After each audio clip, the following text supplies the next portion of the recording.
I was 78 years old when I finally decided to put an end to it. The weight of the past had been crushing me for decades, but I always carried it with grace, like a woman who had learned to endure. But there are some wounds deep inside that don't just heal. They fester. And they wait for the right moment. Before I continue this heart-wrenching story, kindly subscribe to this Grandma Story channel. Hit that like button, and turn on notifications so you never miss another jaw-dropping revenge story. Let me take you back to that night. The night that changed everything. I had spent the evening before my wedding, just a mere 30 years old at the time, in the small house I shared with my then-fiancé William. It was meant to be a time for joy, excitement for the next chapter of my life, but what happened instead was a betrayal so deep, it twisted my heart forever. It was after midnight when I received that call from my father-in-law, Don. I remember the coldness of the air in the house, the quiet hum of the fridge in the kitchen. I had been brushing my hair when the phone rang. I could barely make out his voice on the other end, but he sounded different, strained, almost urgent. "Come over here, Vicky," he said, his voice low. "I want to bless you before you marry my son. It's important." I hesitated for a moment, but I didn't want to seem rude. It was tradition after all, right? To receive a blessing before stepping into the life of marriage. So I grabbed my sweater and drove to his house, which was just a few blocks away. The old wooden house had creaked with every step I took on its sagging porch. I knocked on the door, and when it opened, I was greeted by a smile that felt off. "Come in," Dawn said softly, stepping aside. The house was dark, with only the soft glow of a table lamp on in the living room. "Where's Ruth?" I asked, looking around. Ruth, my soon-to-be mother-in-law, was usually always there, but she was nowhere in sight. "She's asleep," Dawn replied with a casual shrug. "It's just you and me." I didn't question it. I should have, but I didn't. He led me to the sitting room and asked me to sit on the couch. That's when the unease hit me. The house felt colder, quieter somehow. I sat down waiting when he turned off the lamp, plunging the room into near darkness. I couldn't see his face clearly, but I could feel the shift in the air. He came closer, and before I could react, his hands were on me, his breath hot and heavy in the dark. "Don't scream," he whispered in a voice so commanding it stopped me from moving. "You want your blessing, don't you?" I couldn't breathe. I couldn't think. All I could feel was terror, the cold air, the silence that swallowed my screams. He had made it clear. His betrayal was deliberate, and there was nothing I could do. But I was not the same girl who had been so vulnerable years before. I wasn't just going to accept this. I would get my revenge. I didn't know how, not yet. But I knew one thing. The quietest of us can be the fiercest when we finally decide to fight back. And fight back I did. But it took years. If you're with me so far, if this story has touched you, I need you to do something for me. If you haven't already, hit that subscribe button, like this video, and share it with someone who needs to hear this story. Let me know in the comments below where you're watching from. I'd love to know where my story is reaching. Now, stay tuned for the next chapter, where I'll tell you what happened after that night. How the years passed and how my life changed as I slowly and quietly began to plot my revenge. I'm not talking about just an ordinary revenge. No, this is something much more powerful. Something that would make him pay. But for now, I'll leave you hanging. 2 years had passed since that night. 2 long, torturous years, filled with pain, grief, and guilt.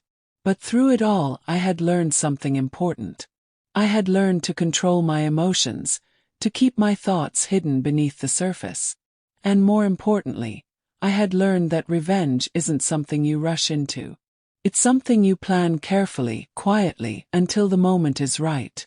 I continued with my life, pretending like everything was normal.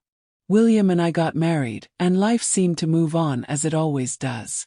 We bought a house, started a family. But something inside me was broken, and every day I felt the weight of that brokenness, the heavy burden of a secret that no one could ever know. I couldn't tell William what had happened. He would never believe it. His father was a respected man in the community, a man who was always the picture of honor. But I knew the truth, and that truth was buried deep within me, growing into something dark. Don would come over occasionally, offering help with the house or the kids. He'd smile, that same smile, the one that made my stomach churn. But I was never fooled. I knew what he had done, and I also knew that his time would come. At first, I wasn't sure how I would make him pay. It wasn't like I could confront him directly. No, he was too powerful for that. But I also knew I had something he didn't. Patience. Time. So I bided my time. Started with small things. I'd see him at community events, his face full of pride and arrogance. I'd smile politely, act as though nothing had happened. But in my heart I was plotting.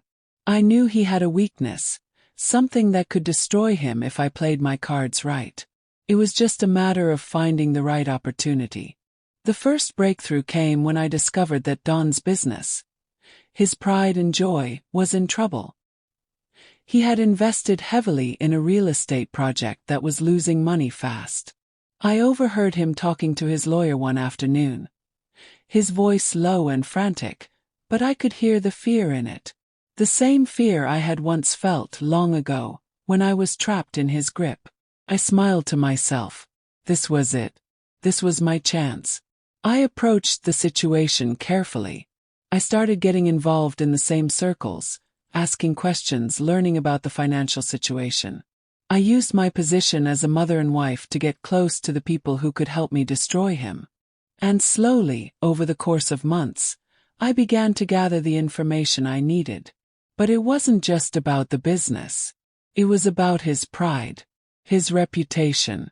I needed him to understand the consequences of his actions, to feel the same fear and helplessness that I had felt that night. I needed him to know that his world would crumble from beneath him, just as he had tried to do to me all those years ago. And then, one day, the perfect moment arrived. Don had fallen into a trap of his own making. The real estate deal had completely collapsed, and he was on the verge of losing everything. I watched as he tried to salvage what little he had left. His desperation was palpable, and it made my heart swell with satisfaction. It wasn't over yet, but I could feel it. The tide was turning. But I didn't want to end it just like that. I wanted him to feel the slow, agonizing burn of his own downfall. I wanted him to know that no matter how hard he tried, he would never escape the consequences of his actions. That's when I made my move. I called in the final pieces, the people who could ensure his collapse. It wasn't anything dramatic. Nothing that would attract attention. Just a few well-placed words, a little financial maneuvering, and a carefully timed bit of information sent to the right people. All I had to do was wait. The first signs were subtle. His colleagues started distancing themselves. His financial backers began pulling out. And before he knew it, Don was on the brink of losing it all. But he wasn't finished. Not yet. He tried to reach out to me again, just like he had years ago. He wanted to talk, to make amends, to beg for forgiveness. I could see the desperation in his eyes. But I wasn't the same person I had been before. I was stronger now, colder. I had been planning this for so long, and there was no turning back. He invited me over, asking to meet in the same dark, empty house where it all began. My heart raced as I thought of that night, the night that had set everything into motion. But this time things would be different. When I arrived at his door, he greeted me with that same false warmth, but there was something else in his eyes now. Fear. He knew what was coming. "I'm sorry, Vicky," he said, his voice shaky. "I was wrong. I should have never." But I cut him off. "It's too late for apologies, Don.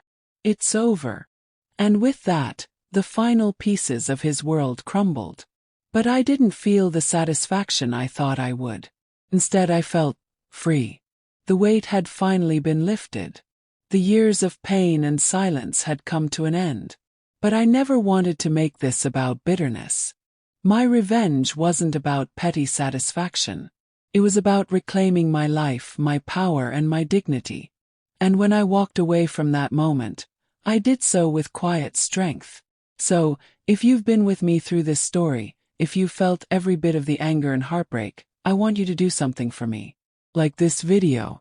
Share it with someone who needs to hear it. Subscribe to my channel for more powerful stories just like this one. And drop a comment letting me know where you're watching from. I love hearing from you. It's been 2 years since Dawn's downfall. 2 years since that night. And yet the weight of what had transpired still clung to me. But now it was different. I was different. Took me a long time to realize the full extent of my own transformation. I had been so consumed with revenge for so long that I hadn't truly grasped how much it had changed me. I hadn't just destroyed Dawn. I had rebuilt myself. I was a woman reborn, and I wasn't going to let anything, steal that from me again. I thought I'd find peace once he had paid for what he'd done to me. But peace didn't come in the way I expected. It wasn't about seeing him suffer. It was about seeing myself whole again, reclaiming the life he had stolen from me, piece by piece. In the months after his fall from grace, I tried to move on. I thought I could bury the past, leave it all behind. But the memories, they kept coming back, haunting me in flashes. There were nights when I couldn't sleep, lying awake in the quiet of my room, thinking about how close I had come to losing everything. But even then, I had a strength I hadn't realized I possessed until that moment. I had survived. I had taken control. I didn't tell William everything. How could I? He loved his father, even after all the years of mistakes. Even after everything Dawn had done, William refused to believe the truth. I didn't want to destroy what little was left of his faith in his father, but I had my own truth to live with. The truth of what had happened that night. The night that changed the course of my life forever. And in a way, it had changed William's life too. One afternoon, nearly a year after Dawn's fall, William sat me down. There was a solemn look in his eyes, a weight in his voice that I hadn't heard before. He had a confession of his own. "I found out some things, Vicky," he began, his voice low and uncertain. "I've been digging around, asking questions. And I know you've been carrying something. I don't know what it is, but I can feel it. And I can't help but think that I'm not the only one who's been hurt." I didn't know how to respond. The walls I had built so carefully, the walls that kept my pain hidden from him, were starting to crack. But I couldn't let him in. Not completely. Not yet. "I'm not hiding anything from you, William," I said softly, my voice shaking slightly, betraying me. "What happened, it's in the past now." But even as I said it, I knew it wasn't true. It was never truly in the past. It had never left me. "Vicky, I know something happened to you. And I want to help you. I want to understand. You don't have to carry it alone." His words cut deep, deeper than I wanted them to. And for a moment I thought I might finally tell him everything. I thought I might let him in. Let him know the pain that had shaped me into who I was today. But then I remembered Dawn's face. The face of the man who had destroyed me in ways no one else would ever understand. "William, some things are just too much," I said, my voice barely a whisper. "Some things, they stay buried." I could see the hurt in his eyes, the disappointment, but he said nothing. He simply nodded, and for the first time in a long time I felt a distance between us. It wasn't just the distance of years or misunderstandings. It was the distance of secrets, of unspoken truths. But even with that distance, I knew I was still strong. I had rebuilt myself piece by piece from the ground up. I had survived Dawn's cruelty, and I had survived my own guilt. And now, I was a woman who could stand tall on her own. But that doesn't mean I stopped thinking about revenge. Not completely. There was a part of me that still craved justice. A part of me that still wanted to see Dawn's reputation burn to the ground, to see him pay for what he had done. But I had learned something over the years. Sometimes, justice doesn't come in the form of punishment. Sometimes the greatest revenge is simply living a life that thrives in spite of the hurt. In fact, that was the truest form of revenge, showing the world that you will not be broken. And so, I did just that. I continued my life. I continued to raise my children, to enjoy the little moments that made life worth living. I found peace in the quiet mornings, in the small victories, and in the knowledge that I was stronger than the man who had tried to destroy me. But there was one last thing I had to do. It wasn't for me, but for him. 2 years after everything had happened, Don died. It wasn't violent or dramatic. He simply passed away in his sleep, a man who had lived his life with so many wrongs yet never facing the full consequences of them. I couldn't help but feel a sense of closure, a strange sense of finality that was neither sweet nor bitter. And so I moved forward, not with a heart full of hatred or resentment, but with a quiet strength that had come from surviving the unimaginable. If you've been following my story this far, and if it has moved you in any way, please hit that like button. Share this video with someone who needs to hear it, and don't forget to subscribe for more stories just like this.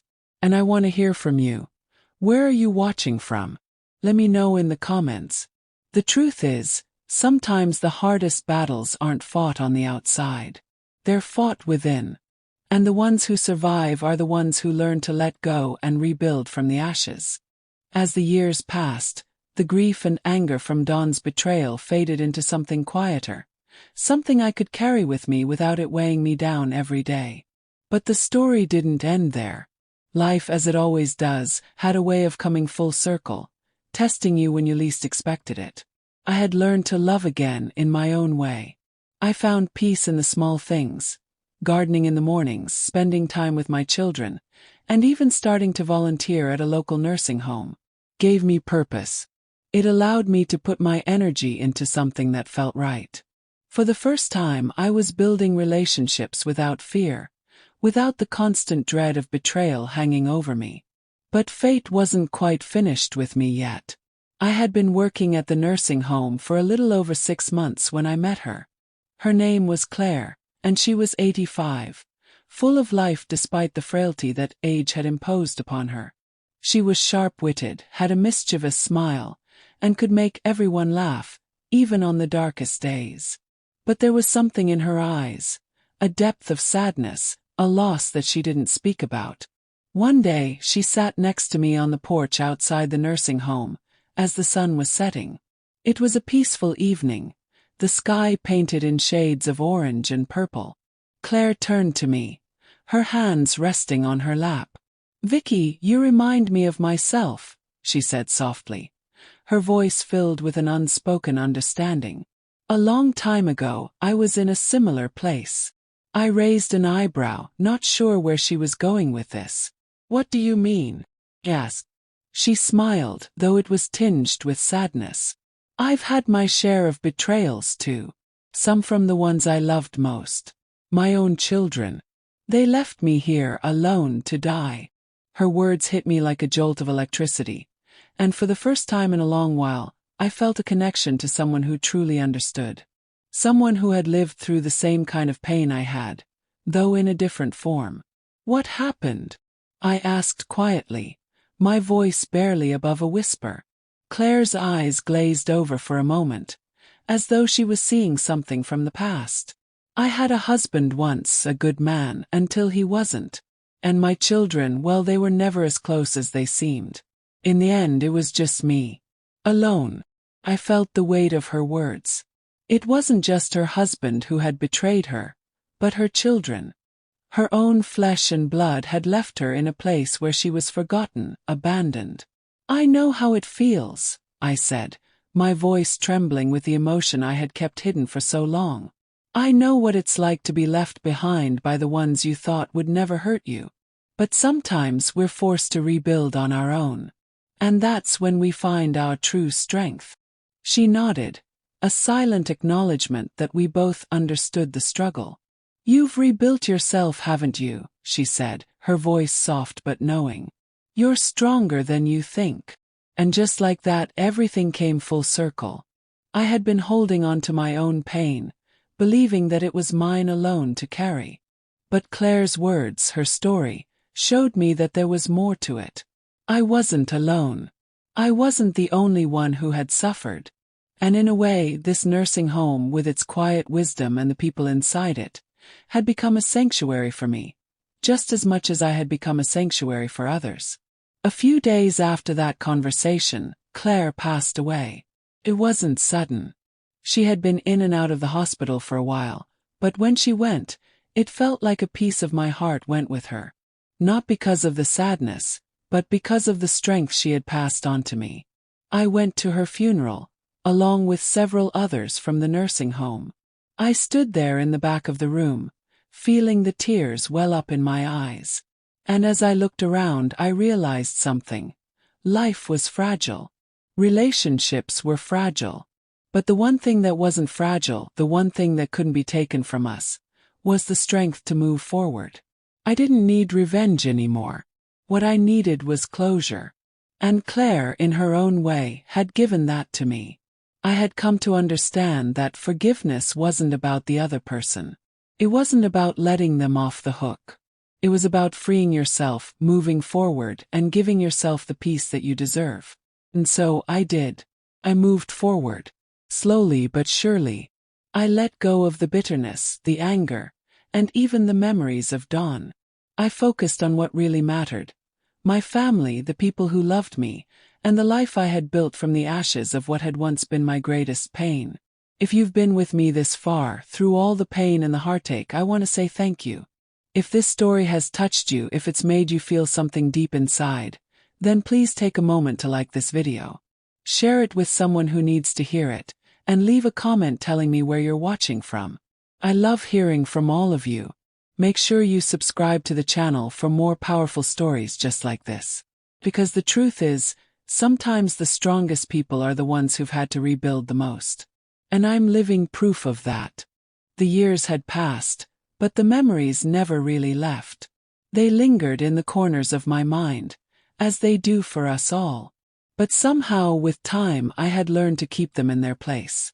I'd built a life, a peaceful one, filled with love, family, and acceptance. I worked at the nursing home, helping people like Claire navigate their own painful pasts, and I spent my days in the quiet solace of my garden, tending to the flowers that grew brighter every season. But life, in its infinite way, had a final chapter for me, one I never expected.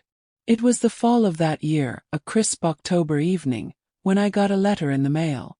At first, I thought it was just another bill, another reminder of the world moving on while I stayed firmly planted in the present. But as I opened it, I saw a name that made my heart race. William. My son, my child. I hadn't heard from him in months. Our relationship had been strained for years, ever since the truth about his father had come out. He was angry, confused, and above all, disappointed in me for keeping so many secrets, for holding the truth about Dawn's betrayal inside, for all those years. I didn't blame him. I had made the choice to protect him from it, to keep him in the dark, and now that darkness had grown between us. The letter read simply, "Mom, I need to talk. Can you meet me at the old house?" I stood there, staring at the paper in my hands. The old house. The place where it had all begun. The place where Dawn had betrayed me, where my life had fractured into pieces. The house I had never returned to since that night. But now, here I was, decades later, staring at the invitation to face it once again. I wasn't sure what had brought William to ask me to meet him there. Was it guilt? Was it finally understanding the things I'd kept from him all these years? Was it his own need for closure? I didn't know. All I knew was that I couldn't keep avoiding the past forever. Not now. Not when he was asking for it. That night, I drove to the old house. The night air was cool, a chill that seemed to bring back the ghosts of the past. The house loomed in front of me, its once proud walls now faded, its windows dark and hollow. It seemed like a distant memory, Yet somehow it felt like I had never left. I knocked on the door, and within moments, William opened it. His face was older now, the lines of age and experience marking his once youthful features. But there was something else in his eyes, something softer, something that made my heart swell with a mixture of hope and fear. "Mom," he said quietly, stepping aside to let me in. I stepped through the threshold, my heart pounding in my chest. It was as if the house itself was holding its breath, waiting for the words that would come. We sat in the living room, the same couch where Dawn had once sat, and for a moment I couldn't speak. My throat was tight and my mind was racing. But I knew that I couldn't keep running away from this moment. "I know you've been angry with me," I started, my voice trembling. "I know I've kept things from you. But William, I didn't want you to carry that burden. I didn't want you to know the truth about your father." He nodded slowly, his eyes fixed on the floor. "I understand now," he said. "I do. But it's taken me years, Mom. Years to realize that I wasn't angry just because of what you kept from me. I was angry because I never understood why you stayed. Why you put up with it." I swallowed hard, the weight of his words settling deep inside me. I didn't know how to explain it. How to explain why I stayed with Dawn, why I kept pretending everything was fine. Why I had let that man control me for so long. "I stayed because I didn't know any other way," I whispered, my voice thick with emotion. "I didn't know how to leave. I didn't know how to fight. And when I finally did, it was too late." We sat in silence for a while, the weight of the years between us heavy in the room. But then slowly William reached out and took my hand. And in that moment, I felt something I hadn't felt in years: hope. Maybe not for what had happened, but for what could still be. "I think I finally understand, Mom," he said softly. "I think I get why you did what you did. And I'm sorry. I'm sorry for the things I said, for the things I didn't understand." And just like that, the years of pain seemed to fall away. Not completely, but enough. Enough for me to believe that maybe, just maybe, I could heal. Maybe, just maybe, there was still time to make things right. I looked at him, the boy I had raised, the man he had become, and I realized something. It wasn't about the past anymore. It was about what we could build together now. The past had shaped us both, but it didn't have to define us. "I've forgiven you, William," I said, my voice steady now. "I just want us to move forward. To find peace." And in that moment, for the first time in years, I felt like I was truly free. Free from the chains of my past. Free from the burden of my secrets. I had finally forgiven myself, and I had forgiven him. It was time to start anew. As I left the old house that night, I didn't feel the weight of regret anymore. Instead, I felt a quiet joy, the kind that comes from knowing you've made peace with your past, and with your heart. If you've made it this far in the story, and if it has touched you, I want you to like this video, subscribe to the channel, and share it with someone who needs to hear this message. Drop a comment below and tell me where you're watching from. I want to hear your stories too. The road to healing wasn't a smooth one, but in some ways it had become easier now. The weight of the past still lingered, but I had learned how to carry it. Some days I felt as though I was walking lighter than before, but on others the memories came rushing back, uninvited and heavy. It was a Saturday afternoon when I received another call. This time it was from the nursing home. The voice on the other end was calm, almost too calm, but there was a sharp edge to it that made my stomach drop. "Vicky, we need you to come in. It's Claire. She's not doing well." I didn't need to ask for more details. I knew. I had known something was coming. I rushed over, my heart beating a little faster than usual, my thoughts racing. Claire had been a constant in my life for the last few years, a woman who had shared her wisdom, her strength, and her vulnerability. She was like a second mother to me, someone who had taught me that there was beauty even in the midst of pain. When I arrived, I was led to her room. The nurses were gathered around her bed, but they stepped aside as I entered, giving me space. Claire's frail body lay beneath the white sheets, her breathing shallow, her eyes closed, but there was a peacefulness to her now that I had never seen before. I sat beside her, taking her cold hand in mine. It was strange, how it felt like everything was finally slowing down, like the world around me was falling into a kind of stillness I hadn't expected. I leaned over, pressing a kiss to her forehead, and whispered softly, "Thank you, Claire. Thank you for everything." The silence in the room was deafening, but somehow it was comforting. I had made my peace with the past, and now, as Claire's time seemed to be coming to an end, I realized that the journey I had been on wasn't just about revenge or redemption. It was about letting go. Letting go of the past, of the hurt, of the anger that had held me captive for so long. And now it was time to let go of her too. Claire passed away that night. It wasn't sudden, but it was quiet. It was as if she had just slipped away, like a leaf drifting down from a tree. There was no dramatic final breath, no last gasp.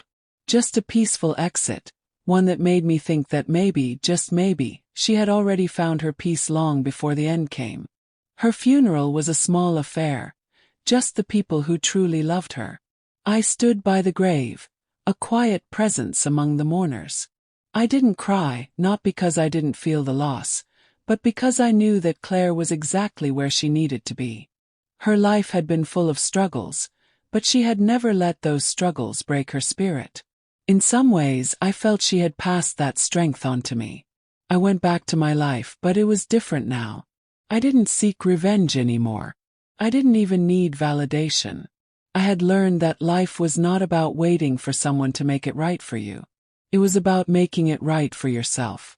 And so, I spent my days in quiet reflection, working with the elderly at the nursing home, helping others find peace in their final years, just as Claire had helped me find mine. It wasn't a glamorous life, but it was mine. And for the first time in so many years I felt content. Months passed, and then one day, while I was out shopping for some flowers for my garden, I bumped into an old friend. Grace, a woman who had once been my closest confidant. We had drifted apart after William and I had fallen out, but seeing her now, it felt like no time had passed at all. We sat together in a cafe, sipping coffee as we caught up. It wasn't awkward or forced, just two old friends talking about life. "I've heard about the changes in your life, Vicky," Grace said, her voice gentle. "You've really come a long way." I nodded, but there was a heaviness in her words. "I've learned that some things aren't worth holding on to," I said quietly. "Especially pain. You can't let it control you forever." Grace smiled, a knowing smile that told me she understood. "You're right. You've been through a lot. But look at you now." And that was when it hit me. Sometimes the true measure of our strength is not how we hold on to the past, but how we let go of it. The process of letting go, of moving forward, of living with purpose. It takes more strength than any act of revenge could ever give. That night I returned home, the house filled with the warmth of memories. My children had grown into strong, capable individuals, and I had finally found a sense of peace that I never thought possible. But as I sat down at my kitchen table, I realized that life doesn't always give us the answers we want. Sometimes it gives us the answers we need. And I had found mine. I had found the courage to move forward, to rebuild, to live again. And for the first time in so many years, I could honestly say that I was happy. Truly happy. If this story has touched you in any way, if it's made you reflect on your own life and the things you've carried, I want you to take a moment to like this video. Share it with someone who might need to hear it, and don't forget to subscribe for more powerful stories like this one. Drop a comment and tell me where you're watching from. I'd love to hear your thoughts. Remember, the hardest battles aren't always fought on the outside. They're the ones we fight within. And the greatest victories come from learning to forgive ourselves. As the months went on, my life seemed to settle into a new rhythm. I found myself waking up every morning with a sense of purpose that I hadn't felt in years. I had let go of the anger that had consumed me for so long, and now I was able to focus on what truly mattered. My family, my work, and the small joys that filled my days. The past, with all its pain and betrayal, was now just a distant memory that no longer controlled me. But fate has a way of reminding you that healing is never truly complete. One crisp fall evening, as I sat on my porch watching the sunset, I received a call that changed everything. It was from an old acquaintance, someone I hadn't spoken to in years. "Vicky, it's Ruth. Don's sister," the voice on the other end said, her tone hesitant, almost apologetic. "I need you to listen to me, just for a moment." My heart skipped a beat. Ruth. After all these years. I had tried to bury every memory of Don's family, but I couldn't help the curiosity that flared inside me. I had already closed that chapter of my life, but now it seemed it wasn't quite done with me. "What's going on?" I asked, my voice calm but with a hint of suspicion. She took a deep breath before speaking, her words carefully chosen. "I know you've probably moved on, and I don't blame you for keeping your distance, but there's something I need to tell you about Don. Something you didn't know." The weight of her words hit me immediately. I hadn't wanted to hear anything about Don, let alone anything new. But Ruth's voice carried an urgency I couldn't ignore. There was something there, something that demanded my attention. "Go on," I said, bracing myself for whatever was coming. "He wasn't the man you thought he was. I know that sounds ridiculous given everything that happened, but there's something you need to hear. I can't go into details over the phone, but I need you to meet me. Please. It's important." I sat there for a moment weighing my options. The woman who had been married to Don's brother, who had been as much a part of my life as I had been a part of hers, was asking me to meet her, to hear something that might change everything. I had moved on, I thought. But the curiosity was undeniable. I agreed to meet her the next morning. When I walked into the small cafe where Ruth had asked to meet me, I saw her sitting at the back, her face as tired and worn as I remembered. She had never been the strongest, but there was something about her now, something different. She looked as if the weight of the world had been placed on her shoulders, and she was carrying it alone. She waved me over, and I sat down across from her, the silence between us thick with unspoken history.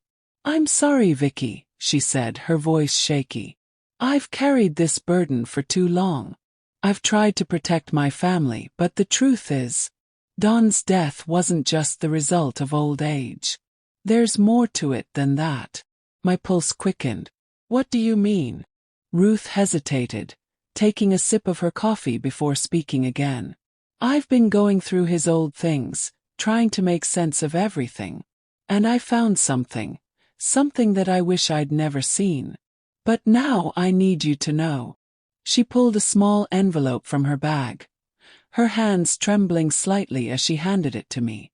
It was sealed, the edges yellowed with time. Without thinking, I opened it.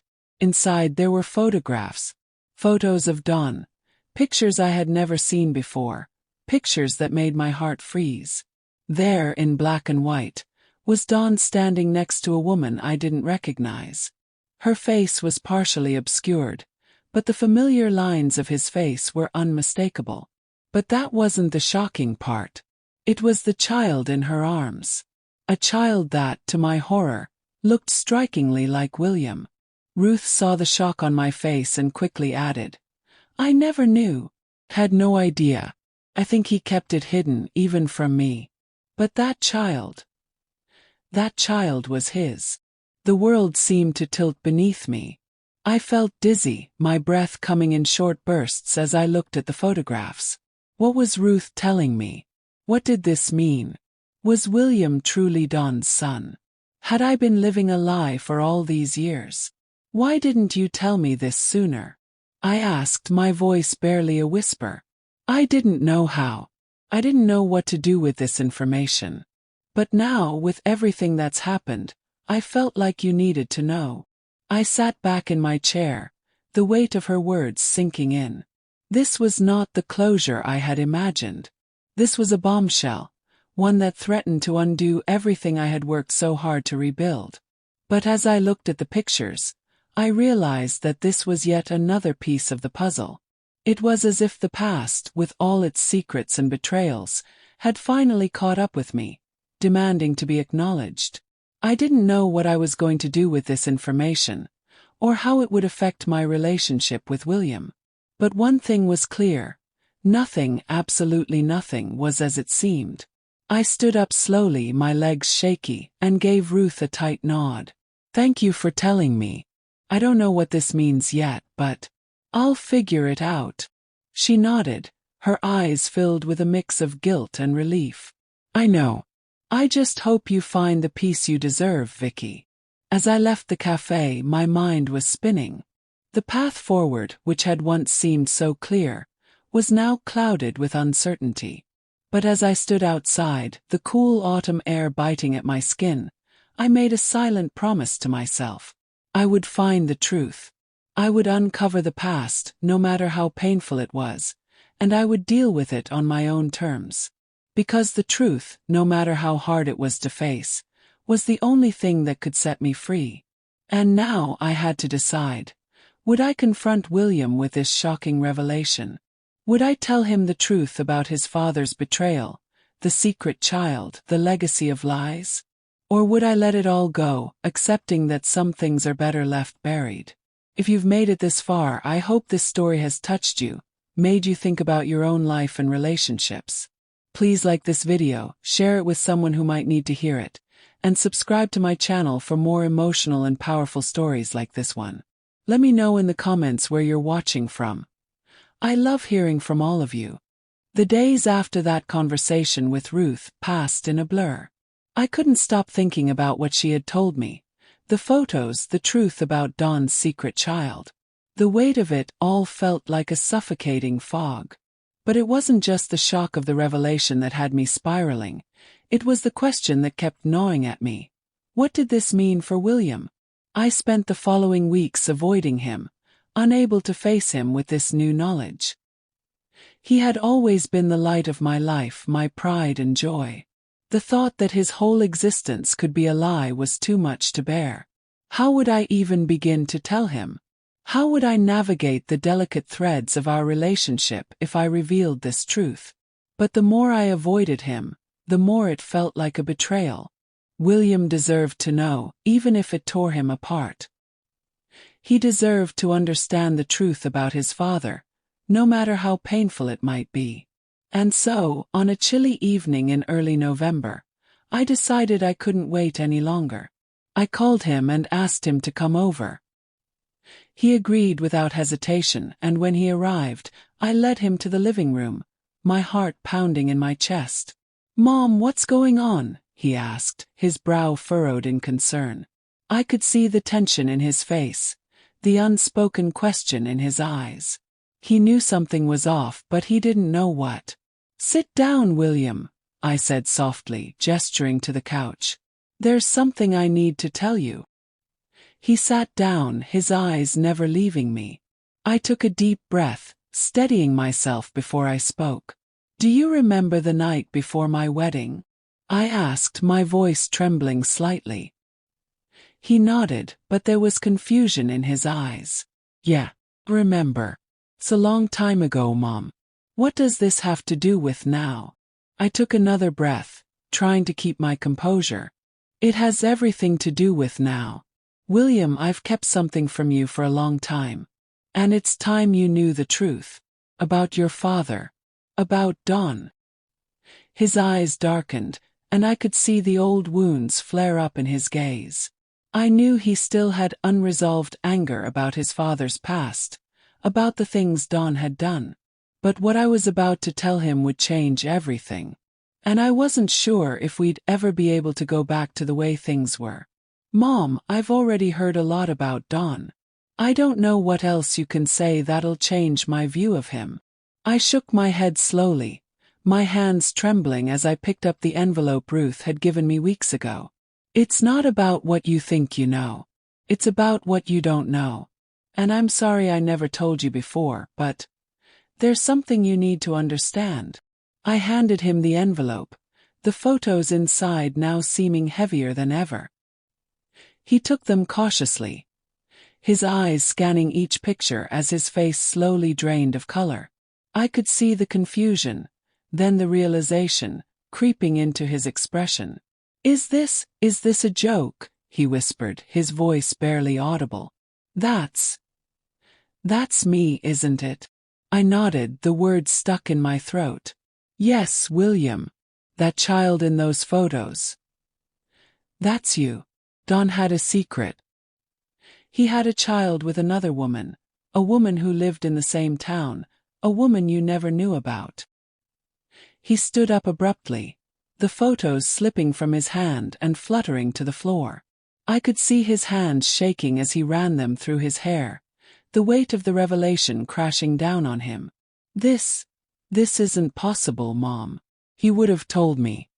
He would have said something." I stood, walking over to him, reaching out to him, but he stepped back, his eyes full of disbelief. "William, I didn't know. I didn't know any of this either. But Ruth found these photos after Don's death. She didn't know either, but she thought you needed to know the truth." He turned away from me, walking to the window and staring out into the night. His voice was hoarse when he spoke again. How could he do this? How could he hide something like this from me, from us? I didn't have the answer. I couldn't explain Don's actions, his secrets, his betrayal. There was no making sense of it. Not then and not now. But what I did know was that it wasn't just his mistake. It was ours too. It was the mistake of letting the past dictate our present. And now we were both caught in the web of that past. "I'm so sorry, William," I said, my voice breaking. "I never meant for you to find out like this. But you deserve the truth. You deserve to know who your father really was. Even if it's painful. Even if it changes everything." He turned to me, his face a mixture of anger and pain. "What do I do with this, Mom? How do I live with this? How do I look at my life, my family, and not wonder what else is a lie?" I didn't have an answer. I couldn't give him one. All I could do was stand there, my heart aching for him. And for myself. But there was one thing I knew for sure. This truth, as hard as it was to face, would eventually lead to healing. Not right away, not in the way we wanted, but in a way that would allow us both to move forward. One day, we'd be able to look back on this moment and see it for what it was. A painful chapter that had to be written, but one that would eventually lead us to a place of understanding and peace. William sat back down, his head in his hands, as the weight of everything settled around him. "I don't know if I can forgive him for this." I sat beside him, my hand on his shoulder. "You don't have to forgive him, William. Not now. But you do need to forgive yourself. You need to let go of the anger that's been holding you back. And you need to take this truth and use it to make peace with your past, no matter how hard it is." For the first time in a long time, I saw a flicker of hope in his eyes. He wasn't angry anymore. He wasn't broken. He was just hurt. But hurt could heal. And I hoped that, in time, we would both find the strength to heal together. If you followed this story, if you felt the pain and confusion of a family torn apart by secrets, I want you to take a moment to like this video. Share it with someone who might need to hear this message. And don't forget to subscribe to my channel for more powerful, emotional stories. I want to hear from you. Where are you watching from? Drop a comment below and share your thoughts. Let's keep this conversation going. The weeks that followed that night were difficult. William and I barely spoke, and when we did, it was strained, full of questions neither of us could answer. The truth about Don, the revelations that had shaken everything we thought we knew, still loomed large between us. And yet, in some quiet corner of my mind, I knew we had to face it. We had to deal with the pain, the confusion, the lies, no matter how much it hurt. But there was something else I wasn't prepared for. One evening, a month after the revelation, as I was cleaning up after dinner, the phone rang. It was a number I didn't recognize. I hesitated, but curiosity got the best of me. "Hello, Vicky. It's Ruth." Her voice was urgent, laced with a tone I hadn't heard before. "Ruth, what's going on?" I asked, my pulse quickening. I hadn't heard from her since the day she'd told me about Don's secrets. "I'm sorry to call you out of the blue," Ruth said, her voice shaky. "But there's something you need to know. Something I should have told you sooner." My stomach dropped. "What is it? What's happened?" "I didn't want to cause any more pain, but I've been thinking about what you said, about needing the truth. And there's something I found after Don passed. It's not just about the photos. There's more." I felt my heart skip a beat. "What do you mean? What more could there be?" "I found his journal," she said, her voice lower now, almost a whisper. "It's in his handwriting and it explains everything. The things he did. The choices he made. And it has something to do with William. Something important." I was silent for a moment, the gravity of her words sinking in. The idea that Don had kept even more hidden from us, things we didn't know about our own family, was too much to bear. But Ruth's voice held a sense of finality to it. I knew this wasn't something I could ignore. "I'm coming over," I said, my voice firm. "Where are you?" Ruth gave me the address, and I wasted no time. I got in my car and drove over to her house. My mind was racing, 1,000 questions swirling around. What could be in that journal? What else had Don hidden? And why hadn't Ruth told me about it sooner? When I arrived at her home, she was waiting for me by the door, her face pale and drawn. She looked older than I remembered, the stress of the last few months taking its toll.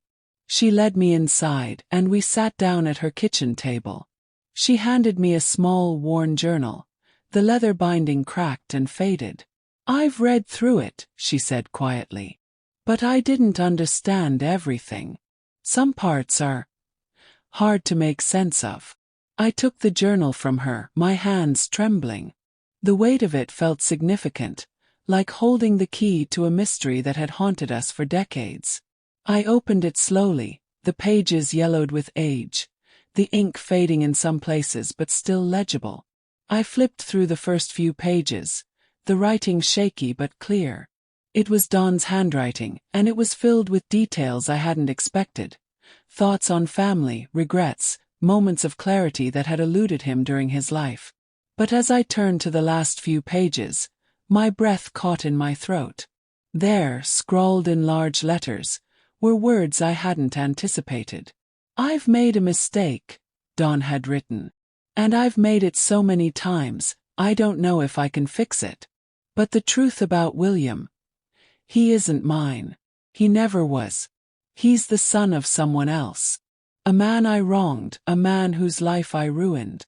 I kept the secret for too long, and I've lived with it, but I can't anymore. The guilt is eating me alive." I stopped reading for a moment, trying to process what I had just read.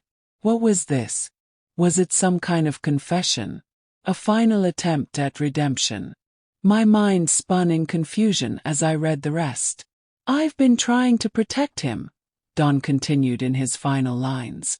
"But maybe it's time for him to know the truth. If you're reading this, Ruth, then maybe it's time for you to make it right too. Tell Vicky. Tell William. Tell them the truth. I wasn't a good man, but I wanted to be. I just didn't know how." I let the journal fall from my hands, my mind reeling. Don had kept this secret for all these years, and now it seemed as though the final piece of the puzzle had been revealed. But the truth was more complicated than I could have imagined. William, my son, wasn't Don's biological child. And that, in itself, changed everything. I didn't know how to feel. I didn't know what to do with this information. My world once again was shifting beneath me. Ruth sat beside me, her eyes filled with guilt. "I don't know what this means for you, Vicky. But I think you and William need to know. You deserve the truth." I nodded, though I felt a lump form in my throat. I have to tell him. I can't keep this from him. But even as I said it, a part of me felt the weight of what this would mean. Would William feel betrayed by me too?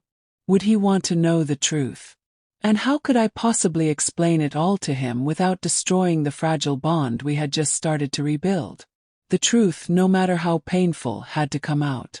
And it was up to me to decide when and how. As I left Ruth's house that night, I was lost in thought, my mind filled with questions and uncertainty. But one thing was clear. This was the final chapter of Dawn's story, and the beginning of a new one.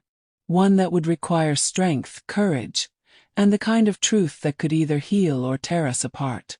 The days that followed Ruth's revelation felt like they lasted forever. The weight of the truth hung over me like a storm cloud, and no matter how hard I tried to shake it off, it wouldn't let me go. I couldn't stop thinking about that journal entry. Dawn had confessed it all, in his own broken way. William wasn't his son. The man who had been my husband for so many years, the man who had torn my life apart, wasn't even the father of my child. I had to tell William. I had to face him, no matter how much I dreaded it. He needed to know the truth. We both did. But there was no easy way to say it. There was no simple way to drop a bombshell like this and hope everything would be fine. I had already betrayed him by keeping the secret for so long, and now I had to undo it. Felt like the hardest thing I had ever done. That evening, I waited for William in the living room, pacing back and forth. My hands were clammy, my heart racing in my chest. I had no idea how he would react. Would he be angry? Would he blame me? Or would he see it for what it was? A painful truth that no one could have prepared for. When the door finally opened, William walked in. His face a mixture of exhaustion and worry. He had been working long hours lately, and I could see the stress etched on his face. But when he saw me standing there waiting for him, he knew something was wrong. "Mom!" His voice was tentative, unsure. "What's going on? What's this about?" I didn't know where to start. How could I explain something so complex, something that had haunted me for years, without completely shattering everything? "William, My voice faltered as I tried to find the right words. "I found something. Something you need to know. About your father. And about the truth." He looked at me, confusion crossing his face. "The truth? What are you talking about?" I took a deep breath, trying to steady myself. "I know it's hard to hear, but your father, Dawn, he wasn't your biological father." I saw the shock in his eyes, the disbelief. What do you mean? You've got to be kidding me." I handed him the journal Ruth had given me, and he took it with shaking hands. He flipped through the pages, his face slowly going pale as he read Dawn's confession. The air between us seemed to grow heavier with each passing second. The silence was deafening. "I didn't want to believe it either," I said, my voice breaking. "But the truth is, Dawn wasn't your father. You're the son of another man, someone Dawn wronged. Someone whose life he ruined. I'm sorry I didn't tell you sooner. I didn't want to hurt you." William looked up from the journal, his eyes wide, his expression unreadable. The pain in his eyes was unbearable, and I could see that he was struggling to process it. The anger that had once been there, the resentment he had carried for years, seemed to melt away, replaced by a deep sadness. "So, all this time," his voice trembled, "I wasn't even his son. I don't know who I am anymore." I reached out to him, my heart aching for him. "William, you are still my son. You're still the man you've always been. This doesn't change that. It doesn't change who you are or what you mean to me." He shook his head, his eyes distant. "How do I even process this, Mom? How do I look back at everything and not feel like it's all been a lie?" I didn't have the answers. I didn't know how to make it better. But I knew that he needed time. Time to understand, time to heal, time to figure out what this meant for him. But more than anything, he needed to know that he wasn't alone. That I was here and I always would be. "I don't have all the answers, William," I said softly, my voice full of regret. "But I'm here for you. I always will be." He didn't speak for a long while. Instead, he sat down on the couch, his head in his hands. I didn't know what to say, so I just sat there with him, letting the silence stretch out between us. The air was thick with the weight of everything we had just uncovered. But in that moment I realized something. I couldn't fix everything, but I could be there for him. That's what mattered. "I don't know what to do with all this, Mom," he said after a while, his voice quiet. "I don't know how to feel. It's like everything I knew has been turned upside down." "I know," I said gently. "But you will figure it out. We'll figure it out together. One step at a time." William nodded, but his face was still full of confusion and pain. I knew this wasn't going to be easy for him. It was going to take time for him to come to terms with everything. But I also knew that this truth, as painful as it was, would eventually set him free. It had to. For the next few days, things were quiet. William withdrew into himself, processing everything at his own pace. But as time passed, we slowly began to rebuild. We started talking again, sharing moments that weren't tainted by the past. I could see the walls he had built around himself starting to come down, bit by bit. It wasn't easy, but we were moving forward. Together. I still wasn't sure how to navigate the aftermath of all that had happened, but one thing was clear. I couldn't let the past define me anymore. I couldn't let it control me or my relationship with my son. The truth had come to light, and with it came the possibility of healing. And while I didn't know what the future would hold, I knew one thing for sure. No matter what, I was going to stand by William. I was going to help him through this, just as I had always been there for him. Because family, no matter what, is what you make of it. If you've made it this far, if this story has touched you, I want to ask you to like this video, share it with someone who might need to hear it, and subscribe for more powerful, emotional stories like this one. Drop a comment below and let me know where you're watching from. Your stories matter to me too. Stay tuned because the journey is never really over. The past can't be undone, but it can be understood and it can be healed.